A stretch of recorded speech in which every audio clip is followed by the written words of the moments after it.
Hello everyone, hope you all are doing well. In this video, we will continue with the fourth part of the lesson, Nutrition in Animals. In the last video, we had studied about salivary glands, tongue, esophagus and stomach. Now, let us study about small intestine.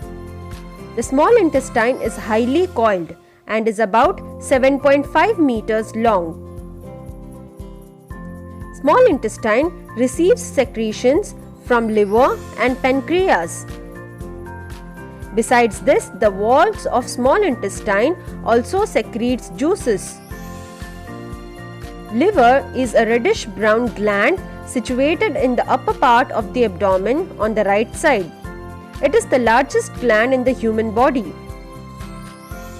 Liver secretes bile juice that is stored in a sac called as gallbladder. Bile juice plays an important role in the digestion of fats. Pancreas is a large creamish color gland. It is situated just below the stomach. The pancreatic juice acts on carbohydrates, fats and proteins. Now the partially digested food reaches the small intestine where the intestinal juice completes the digestion. Carbohydrates gets broken into simple sugars such as glucose, fats into fatty acids and glycerol, and proteins into amino acids. The digested food passes into the blood vessels in the walls of intestine. This process is called as absorption. The inner walls of small intestine have thousands of finger-like outgrowths. These are called as villi. The villi increases the surface area for absorption of digested food. The absorbed food are transported by the blood vessels, that is arteries and veins, to different organs of the body.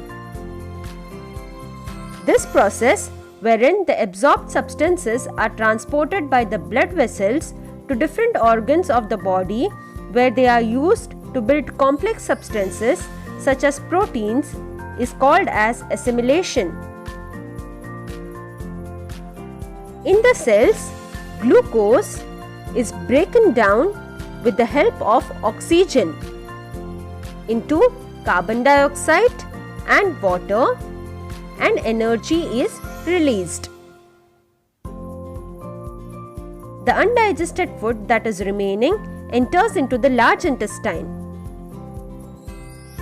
Large intestine is wider and is shorter than small intestine. It is about 1.5 meters in length. The function of large intestine is to absorb water and some salts from the undigested food. The remaining waste passes into the rectum and remains there as semi-solid feces. The fecal matter is removed through the anus from time to time. This is called as egestion. Sometimes you may have experienced the need to pass watery stool frequently. This condition is known as diarrhea. This may be because of an infection, food poisoning or indigestion. Diarrhea should not be neglected. The patient should be given plenty of water with a pinch of salt and sugar dissolved in it. This is called as oral rehydration solution or ORS. Now, let us take a quick look at the summary points. The small intestine is highly coiled and is about 7.5 meters long. Liver is the largest gland in the body which secretes bile juice that is stored in gallbladder. The digested food passes into the blood vessels in the walls of intestine. This process is called as absorption. The inner walls of small intestine have thousands of finger-like outgrowth. These are called as villi. The function of large intestine is to absorb water and some salts from the undigested food. The fecal matter is removed through the anus from time to time. This is called as egestion. Thank you. Keep watching.